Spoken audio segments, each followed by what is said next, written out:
Hey dudes, welcome to Splat from the Past, the only 80s themed horror and sci-fi show where things can get totally radical. Now today, we are taking a trip to the 90s and interviewing one of my favorite character actresses, Mary Mara. You may remember her. She plays Buddy Young Jr.'s daughter, Susan Young, in Mr. Saturday Night. She was also in Love Potion Number 9, The Hard Way, Bound, a lot of great movies. And we're going to be interviewing her today. It's been a long time coming, and I'm pretty excited about it. So, without further ado, here is my interview with Mary Mara. Hello, Tommy. Hey, Mary, how are you? Good. How are you doing? Oh, I am just super. Thank you so much for finally taking the time out today. I gotta ask you, how is your mama? She's getting better. Hey, good. Yeah, I'm really blessed that way. Oh, you're lucky. Yeah. But it's so awesome to be interviewing you because I was a kid back in the 90s and I thought you were like one of the great, like, premier quirky character actresses. Aw, that's what I am. You're right. That's so hysterical that you even knew who I was. Oh, God, I'm a walking encyclopedia, I'll tell you.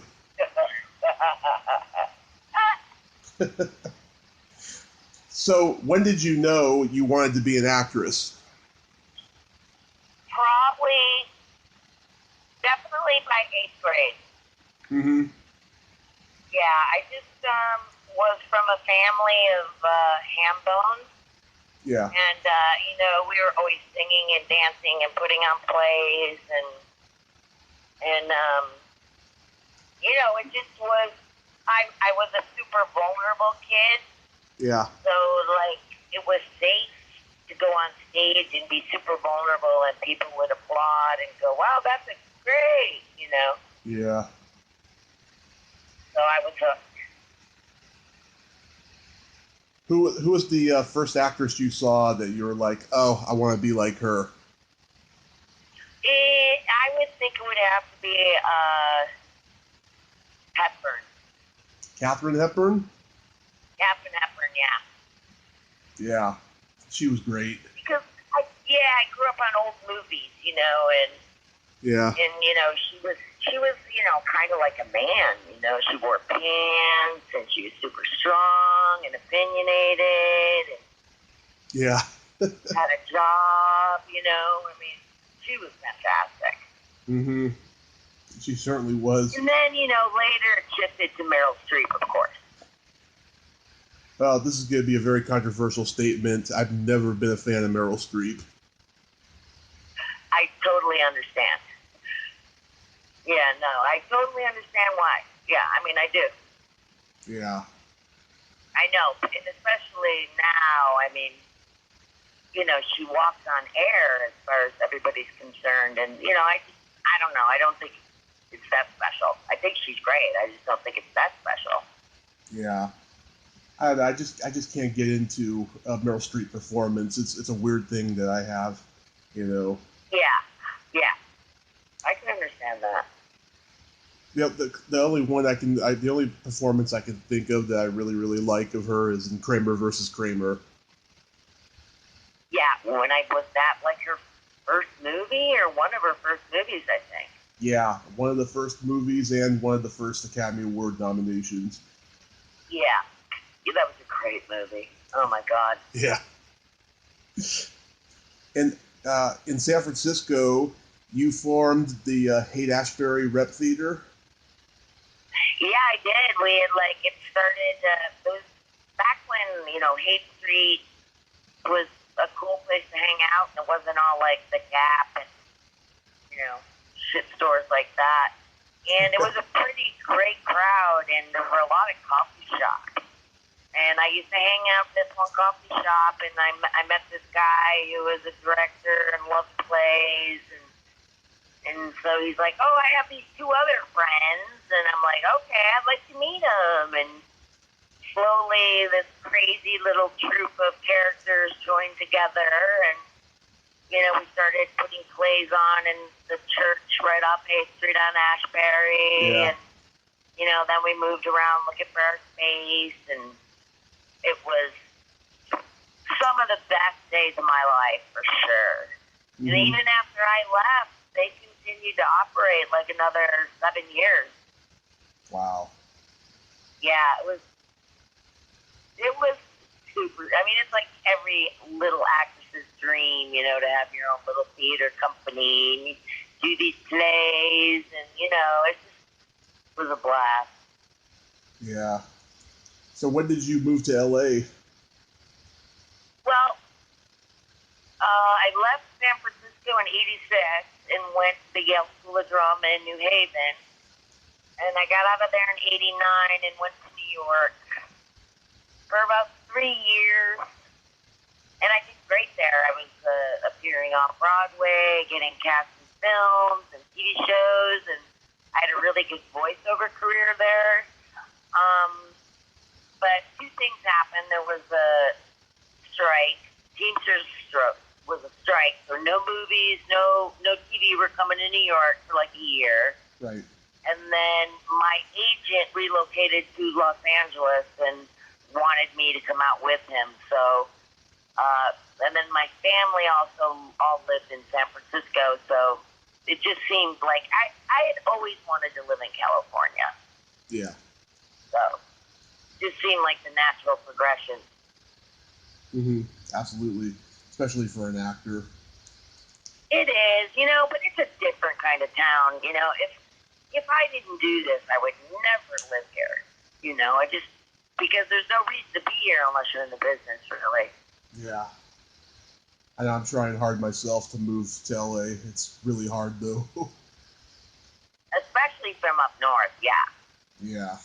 It's a big transition. But almost everybody you meet is trying or is doing something in the industry, around the industry. So as far as connections go, it's a very good place to be, Yeah.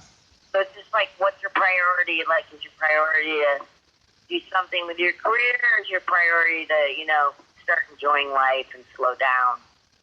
My career, primarily. Yeah.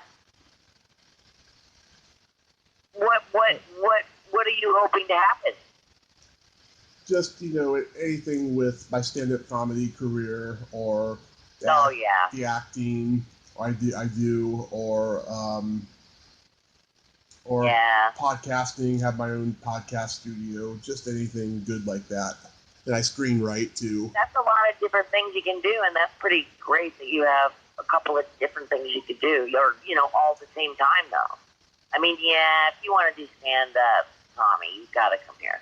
Yeah, I've got to. It's fantastic. There's a gazillion places you could perform every night of the week, a couple times a night. Yep. A couple people I started out with in San Francisco, they're in LA right now and doing really well. About 10 of them. Really? Yeah, and all the rest. That's good for you. Yeah, and all the rest, they either quit stand-up or they're still in San Francisco. Right. Have you seen the HBO series I'm Dying Up Here? Oh, that's Showtime, actually, yes. Oh, Showtime? Yeah. You like it? I liked the first season, but now I'm kind of bored at the first 2 episodes I've seen of this season. Yeah, it's fun. I really like it. It's fun, yeah. Yeah. Last season, though, I got into, every episode. I could have watched it all day. Yeah. Yeah, I know. Just right now, they're doing episodes where they're talking about, the comics dealing with success, and it's just kind of boring to me. Yeah, the guy who plays the mailman. I know, it's an interesting turn for his character. Mm-hmm, yeah. But your first movie was Blue Steel? Yeah, I don't count that as my first movie. I count Love Potion #9, but that was the first movie I was in, yeah, and I was at school, and I don't know, my agent just got a call, and they just asked me to come in and do it. Mm-hmm. What was terrifying about it was the first time I ever held a gun, and the gun was loaded, and I had to shoot it. Right. And I had to shoot it at Jimmy Lee Curtis. Yeah. I mean, they put a plastic screen between us, but still, I was like, oh, this is fantastic. My very first job, and I'm going to fucking kill Jamie Lee Curtis. This is great. Yeah. I was a wreck. Yeah. I was a wreck. But it was fine. Mm-hmm. Catherine Bigelow directed. She's from Palo Alto, like I'm from San Mateo County. Yeah. She's pretty terrific. She's become quite a force. Yeah, I'm really happy for her because anybody who's from my hometown, I'm very happy for them because, you know, it's my hometown. Absolutely. Absolutely. And then you were in one of my all-time favorite buddy cop movies, The Hard Way. Yeah, that was super fun. You know, I'm just, you know, nights where I'm just sitting in a cop car with LL Cool J, right? Yeah. And, you know, we're just hanging out, talking, and, you know, where I grew up there, we weren't integrated with black people, but when I went to high school, thank God, you know, so I've just always, like, been curious because I haven't had enough friends when I was that age. I mean, I was still kind of young.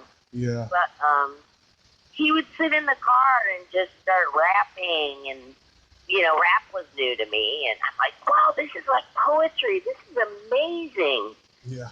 This guy is something else, you know. And then he went off to have this huge, successful career and TV shows, and he's beloved. I mean, he's a sweet guy.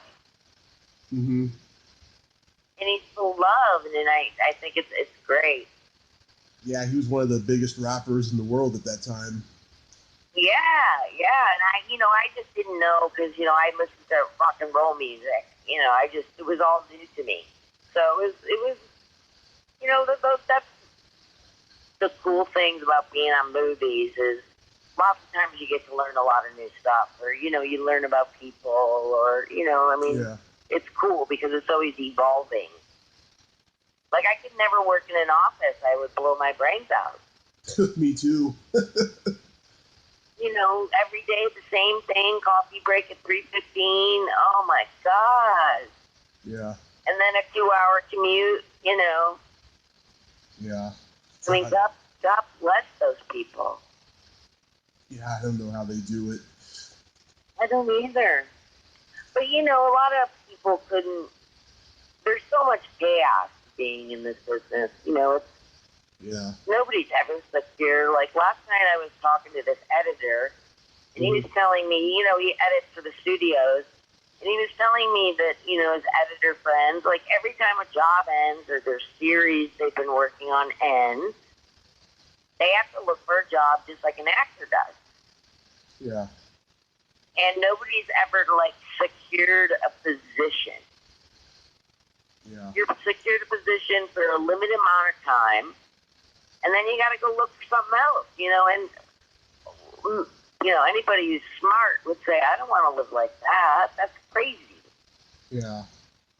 I was recently doing some research about properties masters on movies, and I've been a properties master in theater. I'll tell you, it's a whole different world. I'll tell you, it's just like anything in the movie world, you know, recommendations and all this stupid shit, you know. And a lot of it's who you know, and you know, I hear about friends getting opportunities from their friends who have become successful all the time. Yep. You know? So, I mean, and now, you know, I'm middle-aged, so I'm, like, not really big on social media, and, you know, now there's the whole aspect of social media, and apparently, you know, I heard that models will go in for jobs, and they'll ask them how many followers they have. Yeah. And sometimes people will get jobs based on the fact that they got 1 million followers. Yep. That's like, I can't even, I'm not even going to concern myself with that bullshit. Yeah, I did a series of shows at the San Jose Improv, and they were like, "My boss loves you," and I was like, "Is he gonna hire me?" He's like, "He would if you had more followers on Facebook and Twitter." Come on, really? Yeah, Wow. yeah, Wow. they're so fucking dumb. Wow. Yeah, and then there's all these people that they're making their living off of pitching products on Instagram. Hmm. Like, they're making a three-figure fucking salary and getting a ton of free shit. Just posting pictures. Yeah, Yes. It's wild. It's wild. yeah. I just got an Instagram account. I haven't posted any pictures yet, but I'm starting to get followers though, at least. Yeah, you gotta do it. But then, see, I haven't posted in like weeks because it becomes like a job. Like you're like, okay, I should post a good picture today. What's it gonna be? What's the caption gonna be? I want to be clever. I want to get more followers. And I was like, I can't do this. Mm-hmm. But they have classes and stuff for people who can learn how to do it and get more followers. Like there's people actually selling classes to teach you how to get more followers. Yeah. God. Charging money for it. Yeah, the world's getting insane. It's wild. Yeah. But what was it like working with James Woods and Michael J. Fox? Michael J. Fox is a super sweet guy. At that point in his life, I think he was one of the biggest movie stars in the world. And actually, it wasn't long after that he found out he was sick with Parkinson's, I think. Yeah. He's just kind of a really great guy. And you've seen him on talk shows. Yeah. He kind of, has no pretense and is, what I thought was super crazy was that we were working in Harlem. And, so the movie, it's really fun. The whole movie just moves into this fucking neighborhood and takes over the fucking neighborhood, Yeah. And Reebok showed up with all these free sneakers for Michael. Yeah. And I just thought it was the most bizarre thing. He got like 100 pairs of sneakers for free. Right. And here we were, like in the ghetto where there were all these kids that probably could use a new pair of sneakers. Mm-hmm. And that's when I learned about this whole thing with how the movie stars get all the free shit. Yeah. Which seems weird to me because they have more money than God. Yeah. So shouldn't they be buying it and you guys be donating this stuff? I mean, more and more of that's going on now. But no, now they actually give them like fucking cars and shit. Yep. Maserati. You're really good in that movie. It was a blockbuster. Here's a new Maserati. Yep. I don't know. I always found that kind of disturbing. But that has nothing to do with Michael J. Fox. It's not like he was giving me free sneakers, people. They were just, that's what they did. They brought free products for people. Yeah. And then James Woods, I've worked with twice now, but he was being stalked by that actress at the time. Sean Young. Yeah. Yeah. So he would have all these hysterical stories in the makeup trailer about interacting with her, and he's pretty crude, he's kind of very, very funny, and we did a couple of scenes together, and one scene we did, he was supposed to do something to the popcorn machine. We're in the Beacon Theater, and he came down and his fist went through it, so he had to, get stitches and stuff, so I was, with him for kind of a long period of time, but Then I worked with him a couple of years ago on Ray Donovan, and that was super fun. Yeah. That was super fun because we started hanging out and going to the movies, and he's an interesting character. I don't like his politics. Neither do I, but he's one of my favorite actors. But he's a fucking great actor. Yeah. What about working with Annabelle Sciorra? She was kind of a neurotic mess on that movie. I think, and now I see her whole Me Too story, and I realize, she actually went through a lot of horrible things at the beginning of her career. Yeah. But it was hard for her because they had a different actress, and I can't tell you who it was because I don't know. Yeah. No one ever told me. I don't know if they signed a non-disclosure about it. Yeah. So she was the replacing actress, so she felt a lot of pressure because she had not been in a big studio feature yet. Yeah. And so, there's a lot of pressure to be super thin and to have perfect hair and perfect skin, and, it's just a different pressure. She'd been doing all these great indie movies. So I think it was a really stressful situation with her, but I spent a lot of time with her drinking coffee and gabbing, and she's a lovely woman. Yeah, I admire her so much. I nearly shedded a tear when she showed up at the Academy Awards this year.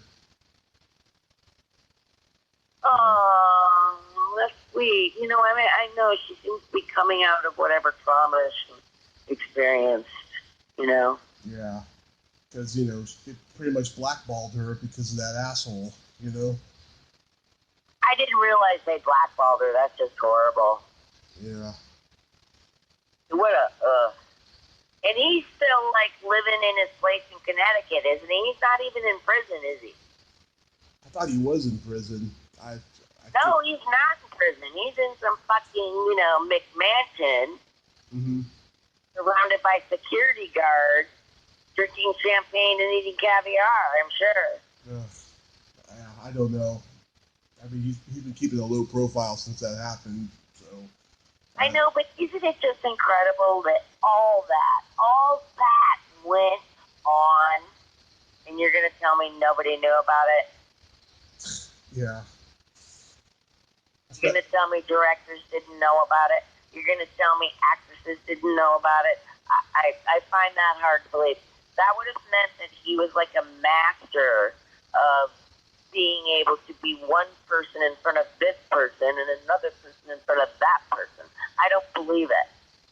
Yeah, I was really pissed at Oprah because she was good friends with him and everybody knew it. When she was doing that speech at the Golden Globes. Yeah? Yeah, she was just... Still good friends with him? I'm pretty sure she is. Oh, that could be really disturbing. Yeah. That could be really, really disturbing. I don't know if people know that. Yeah, I'm just guessing because there's pictures of them, kissing and hugging and stuff. So. Ooh, yuck. Yeah.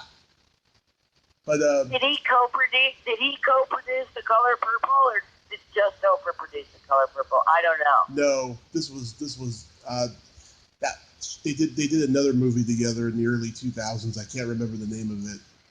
Oh, okay. Yeah, I'll have to look it up. He wasn't successful yet when The Color Purple came out. Right. But you got to work with Richard Widmark in his last movie, True Colors. Wow, I didn't even realize that. Yeah. But I never came across him because all my stuff was with Mandy Patinkin. Mm-hmm. But I loved him. Yeah. I mean, in the world of acting, being in a movie with Richard Widmark is like shooting heroin with Miles Davis. Oh my God. You're hysterical. Thank you. You're hysterical. Is that one of your comedy lines? It's just something I say, but it's not really a joke I do It's in my act. funny. What? You could put it in your act. It's funny. Yeah, certain things, work on stage, and some of them work off stage only. Right. But yeah, I mean, you have to work with Herbert Ross, one of the greats. Yes, I was super excited about that and super grateful about that. But I'm sure he didn't think I was skinny enough. He's the one that, turned around Julia Roberts. Mm-hmm. He directed, what was that movie she made with Lily Tomlin and everybody? Steel Magnolia. Yes. And, put her on a fucking diet right away. Constantly was bugging her about her hair. Yeah. Because he was really into that. He was really into the visuals of women. Yeah. Beautiful women. Yeah, I've interviewed a couple actresses who worked with him. They have experiences like that, but they were just in awe of him. Yeah. I don't get that way. I've met a lot of people like him that, worked with Billy Crystal and The Rock, and, I don't, and a ton of people when I was on Nash Bridges, yeah. I don't get in awe of people. Mm-hmm. I don't know why, I just don't. I appreciate talent, and I can, totally fall in love with somebody because they're so talented. Yeah. I guess I don't go up to the level of awe. Mm-hmm. Maybe it's because you're down to earth and you can separate, the screen persona from the real person. I think so. I'm like that. I mean, yeah, I do get starstruck, but when I go to conventions to meet people and stuff, I can separate the two. Yeah, I think it's helpful. Yeah. Because you can, you just take out the craziness and the stuff, the bullshit, and just be, shoot from the hip, be real. Yeah. But yeah, one of my favorite movies is Mr. Saturday Night. I've been watching this movie since I was 9, because I think it's Billy Crystal's best performance and his best work, I think. I agree, and he got really bad reviews, and they also hated the makeup on him. David Paymer's was just better for some reason. Mm-hmm. And he was just absolutely crushed. Yeah. Because, that movie was his heart and his soul, and he's a wonderful, wonderful guy. Mm-hmm. So, yeah, he was really crushed, and, it kind of led into him not wanting to MC the Oscars. Mm-hmm. I don't think he did them that year. I think he took the year off that year. Because he had felt just completely unsupported by his community. Yeah. Yeah. And which is... Oh, go ahead. That's so sad. Yeah. And, God, you're so great in it. I love the end where you two have that reconciliation moment, and you finally get the double take right. You're just so adorable and so childlike in that moment. I know, thanks. Yeah. He was so awesome because when we were doing that scene, or the other time when I cry, we both cry. We were both supposed to cry, the script says, Mm-hmm. We're on the steps and we're doing the scene, and, I started crying, and he needed the puffer. Yeah. The thing they blow in your eyes. Yeah. And he kept having to use the puffer. And, I never needed the puffer. I've never used a puffer in my life. Mm-hmm. And he looked at me and he said, "You know what? You're the real thing." He goes, "I'm not. You're the real thing." Aww. And I was like, "Oh, my God, you're so sweet." Yeah, I watch it with the DVD commentary, and him and David Paymer both say how great you are in it. Oh. And I agree with them. I gotta watch that. That'd be fun. Yeah. And Helen Hunt is amazing in the movie, too. Yeah. Helen Hunt. Yeah, it's funny how she went from being this kind of TV and B movie actress to being this mainstream actress and TV star, and then back again. She's had an amazing career. Yes, she's been lucky, and she's done some directing along the way. Mm-hmm. I just heard about that recently. Yeah, so she's been lucky, yeah. Good for her. My best friend played her best friend on Mad About You, Leela Kenzel. Who? Her name's Leela Kenzel. Oh, okay. Is the brunette, Jewish New Yorkie. Yeah, I remember. With the husband, with Richard Kind playing the husband. Yeah, Richard Kind. He's in Mr. Saturday Night. Yeah, he's in everything. Yeah. I swear to God, he's like one of the hardest working actors. He's in freaking everything. Yep, and he's a Second City alum. I know. Yeah, really talented guy. And then, let's see, you got to work with Sandra Bullock in one of her early roles, Love Potion #9. Yeah, I think it was like her third job. Yeah. I mean, it was, we had a blast on that movie. There was like 5 of us, Jay Donovan, me, and then the other 3 guys. So there was 6 of us. And we just had such a good time. We rammed around Atlanta, and, we ate all our meals together. And, we thought we were making a super funny movie, but, when it came out here in L.A., the L.A. Times said I was poised to steal the movie, but there was no movie to steal. I mean, it was out for one fucking day in the theater. Yeah. So, I mean, I was doing a play. I was living in New York, and I was doing a play, and it was across the street at the theater, and it was on the marquee, Mr. Saturday Night, and I'm like, I was on my way to the theater, and I'm like, I'm going to have somebody take my picture tomorrow in front of the marquee, right? And then I go to the theater, do my go out after the theater, come home, sleep, get up, go outside, it's gone. I'm like, oh my God. So much for me being a fucking movie star. Yeah. God damn it. I couldn't turn on HBO. If that movie had been a huge hit, my career would have been totally fucking different. Boom. Yeah. I mean, it's just an insane way to live. Yeah, there was about 3 or 4 years where I couldn't turn on HBO without seeing that movie. I mean, it was on all the time. I remember, because everybody was saying something to me. They're like, oh my God, I just watched Love Potion #9 for the 5th time.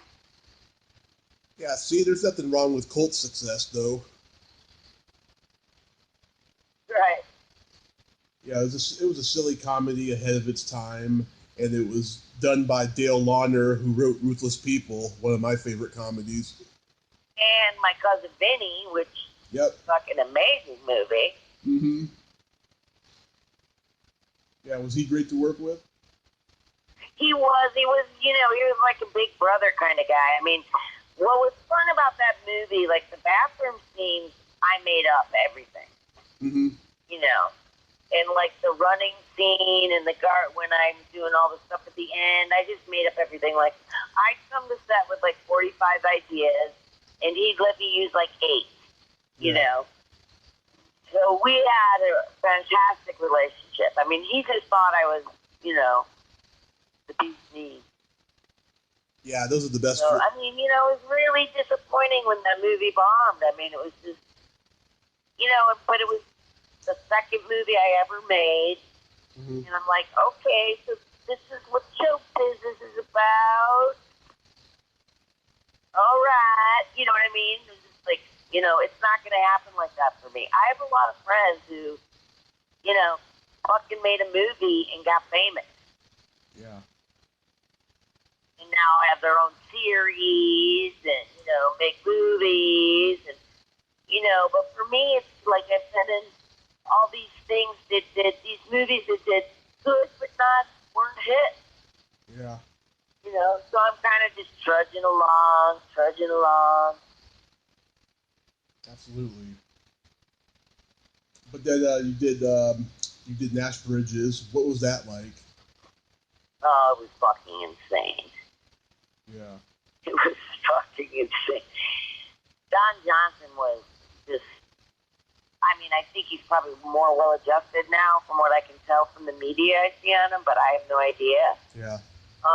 He was pretty out of control. Yeah. And it was the best job in the whole wide world. I was in heaven. I was working in San Francisco, which is my favorite city in the world. Of course. My siblings all lived there. I was getting to do my own stunts. I was having a fucking ball. Mm-hmm. But, things were crazy because of him. He'd come to work late. He wouldn't show up. We had to all party together. Then we'd all party together and things would get really crazy and I'd have to get out of there. And, everybody was sleeping with everybody and everybody was having a ball. Mm-hmm. Because it wasn't in LA, so like the studio couldn't check up on us. Yeah. They'd have producers fly in all the time. Actors loved to work on the show because they'd tell them, oh, the job's going to last 10 days, and the job would last 30 days. They'd make a shitload of money. Yeah. Actors love getting cast on that show. Mm-hmm. Get to stay in a hotel for a month, per diem every day. Tons of days you don't have to work because he doesn't show up. He's just like a money-making job. Yeah. And Cheech was on the show? Cheech was the best thing about it. He, and all the insanity and, the people getting fired on set and stuff like that. Cheech would always make all the jokes and keep everybody kind of happy. And he also handled Don really well. He could diffuse him a lot. Yeah. And they definitely were good chemistry between the two of them. Yeah, that's good. And then, I ultimately got let go because I wouldn't, participate in certain activity that, I was expected to participate in because I was a female. Mm-hmm. They went through 5 women on that show. Yeah. And I believe I might be the only one who did not sleep with the star. Oh, good for you. Yeah. Oh. But you get fired if you do, you get fired if you don't. So I just assume don't. Good for you. Yeah, that shit is kind of fucked up. I don't like that. Yeah, and it still goes on. Mm-hmm. In the Me Too world. Yep. It's disgusting. And then you did one of my favorite thrillers of the 90s, Bound. That was rough, because I went in for Gina's part like 9 times. Mm-hmm. And I was so in love with that script and so in love with that role. And then they cast her, which, there you go, another disappointment. And then they called me and asked me to do that, and I'm like, okay, I guess. Mm-hmm. If that's the best you got, I'll take it.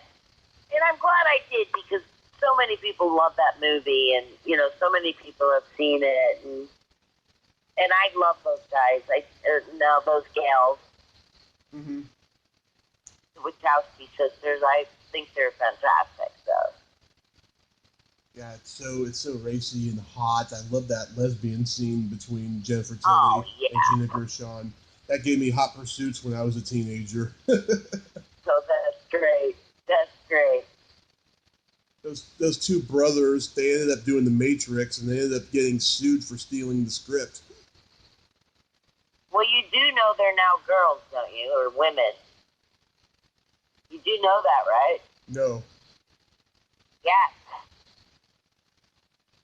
one of them changed like 10, 15 years ago, and they're twins. Yeah. And the other one crossed over maybe 7, I don't know how long ago, but now they're both gals. Oh, wow. I don't know if they've had full sex changes, not. They probably have. I mean, you have to Google them. One of them's really punky. One of the sisters is really punky. I mean, it's really cool. It's such an interesting thing that they were twins. Yeah. Boys who thought they should be girls, both of them. I did not know Makes that. sense. Yeah. Yeah, it's a great story. You've got to go check it out. I will. Wow. That's crazy. So, Yep. So are you currently doing any projects? No, I'm auditioning, and what I'm doing now is I'm writing my own pieces. Mm-hmm. I'm gonna get a bunch, like 8 or 10 of them together, and I'm not sure what I'm gonna do with them. Like, I might do a one-woman show. Nice. Yeah. And then I'm just working on a screenplay, my third one that I've written. Mm-hmm. So, trying to generate my own activity. Nice. And I'm auditioning. Nice.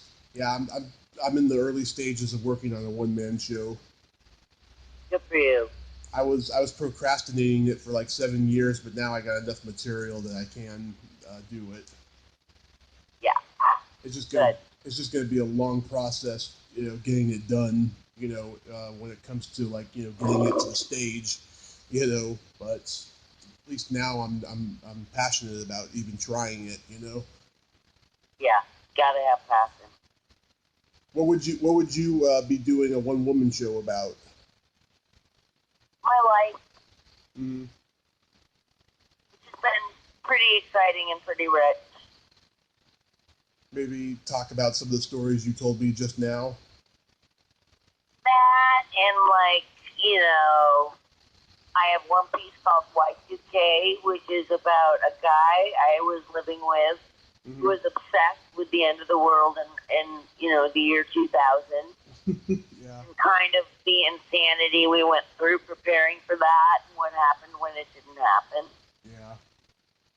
And then I have a piece called The Perfect Martini, which is about, I learned to make martinis for my parents when I was about 8 years old. And kind of became the cocktail bartender. And that when my mother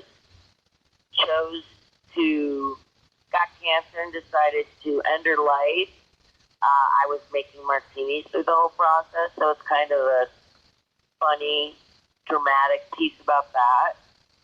Mm-hmm. And then I got a ton of shit about going to Catholic school. Oh, I went to Catholic school. Yeah. Yep. Yep. A lot of stuff, a lot of material there. Yeah, there is. And then, talking about the business and the men and, the insanity of people. Wow. If you can get that done, wow, I'll come out there and see you. All right, I will let you know. Well, maybe by then you'll be living here. Who knows? I hope. I just hope. But I have a couple of jokes to tell you. Okay, great. You know why blondes have purple belly buttons? Why? Because their boyfriends are blonde. Oh, that's fantastic. That's fantastic. That's a good one. Thank you. And this is my favorite joke. A bear and a rabbit are taking a shit in the woods. The bear says to the rabbit, "Excuse me, sir, do you have a problem with shit sticking to your fur?" The rabbit says no. So the bear wiped his ass with the rabbit.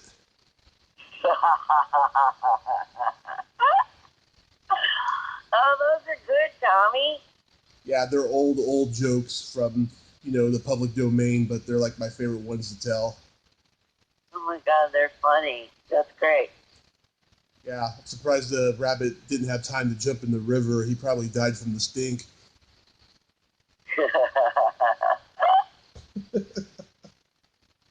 That's great. Yes. So, Mary, I thank you so much for taking the time today. All right, Tommy, keep in touch. Yes, let's keep in touch. And, your cult success has just won over my heart. Oh, thank you, darling. Yes, my pleasure. Have a All great right. evening. You too. Bye-bye. Bye bye. Well, there you have it, Mary Mara. Ain't she a sweetheart? Thank you so much, Mary. It was a great conversation. Talked about a little bit about the dark side of show business, but also a bright side nonetheless. If you like this video, please subscribe to my YouTube channel. Add me as a friend on Facebook. Follow me on Tommy Kovac. Follow me on Twitter and join my Tommy Kovac comedian page on Facebook and all that fun stuff. Well, that's all the time we have this week on Splat from the Past. Till next time, this is Tommy Throwback Kovac saying, there's no shame in living in the past, because the present sucks. Later, dudes.